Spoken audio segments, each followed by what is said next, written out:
আসসালামু আলাইকুম রহমতুল্লাহ বরকাতু। তো আজকে যে বিষয়ে আলাপ করব, তো সেটা হচ্ছে আপনার বাংলাদেশ কিছুদিন যাবত দেখতেছি যে স্বাধীনতার ঘোষণা নিয়ে মানে কে ঘোষক এটা নিয়ে খুব তোলপাড় চলতেছে। কেউ বলতেছে মেজর জিয়াউর রহমান স্বাধীনতার ঘোষক, আবার কেউ বলতেছে বঙ্গবন্ধু শেখ মুজিবুর রহমান স্বাধীনতার ঘোষক।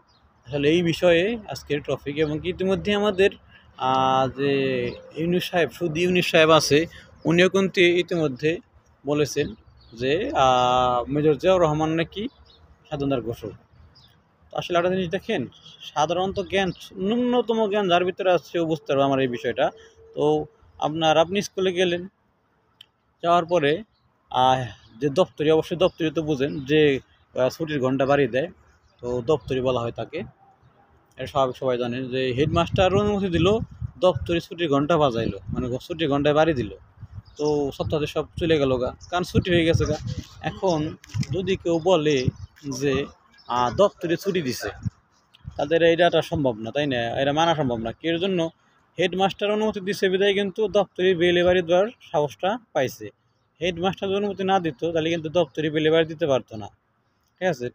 এক্ষেত্রে ঠিক এরকমই হয়েছে, তাছাড়া কিছু না।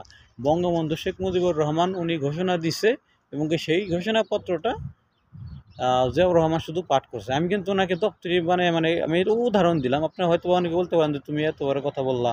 আসলে আমি কিন্তু ওনাকেও সম্মান করি। আমি যদিও বঙ্গবন্ধুর সৈনিক, আমি তারপরও জিয়াউর রহমানকে সম্মান করি, কারণ ওনারও অবদান আছে বাংলাদেশের পিছনে। ওনারও অবদান আছে, যেমন বঙ্গবন্ধুর অবদান যেরকম আছে, ওনারও এরকম কিছুটা অবদান আছে, নাই কাজে তা না। আমি এই কারণে সম্মান করি, দুজনকে সম্মান করি আমি। তো আসলে এই কারণে আসলে আপনি ন্যূনতম জ্ঞান থাকলে এটা বুঝতে পারবেন যে স্বাধীনতার ঘোষণাপত্র পাঠ করা আর স্বাধীনতা ঘোষণা দেওয়া দুইটা কিন্তু এক না, দুইটা দুই ধরনের। ঠিক আছে? তো বঙ্গবন্ধু অর্ডার দিছে, সেইটা শুধু পালন করছে বা দায়িত্ব পালন করছে জিয়াউর রহমান, তাছাড়া আর কিছু না। আর যে সুদী মহাজনের কথা বলতেছিলাম, সুদী মহাজন ইতিমধ্যেই তিনি কিন্তু বিএনপির সাপোর্ট নিছে। তিনি বলতেছে যে জিয়াউর রহমান নাকি স্বাধীনতার ঘোষক। ওনার বলার কারণ আছে, কারণ সে বুঝতে পারছে যে তার তো বিদায় ঘন্টা বেজে গেছে। ঠিক আছে? সে বুঝতে পারছে তার বিদায় ঘন্টা বেজে গেছে, যে কারণে এখন কারো না কারো একটু ছায়া তোলে, কারো না কারো পায়ের তল তো তার দ্বারাই তো আশ্রয় নিতে হইব। তাছাড়া তো সে বাংলাদেশ থেকে বেরোতে পারবো না। ঠিক আছে? তো ইতিমধ্যে এটাও একটা রাজনীতির চাল, বুঝতে হইব যে কখন কি করতে হইব। কারণ সে যদি এখন বিএনপির সাপোর্ট না নেয়, তাছাড়া তো ভাই বিপদে পড়ে যাবো গা। কারণ একজন একজন ছায়া তো তার সাপোর্ট একজন লাগবো, বুঝলেন নাই? তো ইতিমধ্যে তো আমাদের ইউনুস সাহেব, শুধু ইউনুস সাহেব উনি বুঝে গেছে ওনার বিদায় ঘন্টা বেজে গেছে। হ্যাঁ, যে কারণে উনি এখন বিএনপির সাপোর্ট নিতেছে, বলতেছে যে স্বাধীনতার ঘোষক জিয়াউর রহমান। তো আসলে কি বলবো, বলার মতো কিছুই নাই।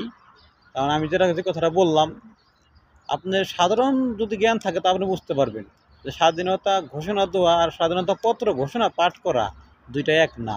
স্বাধীনতার ঘোষণা দেওয়ার একজনই অধিকার ছিল, তিনি বাংলাদেশের সর্বকালের সর্বশ্রেষ্ঠ বাঙালি বঙ্গবন্ধু শেখ মুজিবুর রহমান। একমাত্র ওনারই অধিকার ছিল, তাছাড়া ঘোষণা দেওয়ার মতো অধিকার কারণ নাই, এমনকি ছিলও না। তারপর ওনার পরে যারা ঘোষণা পাঠ করছে অনেকেই, মানে ওইটা স্বাভাবিক, অন্য অন্য কথা, বুঝলেন নাই? আর ঘোষণা পাঠ করলে যে ঘোষক হয়ে গেল, এটা বিষয়টা এরকম না। তো সবাই ভালো থাকবেন, সুস্থ থাকবেন। আসসালামু আলাইকুম। জয় বাংলা, জয় বঙ্গবন্ধু।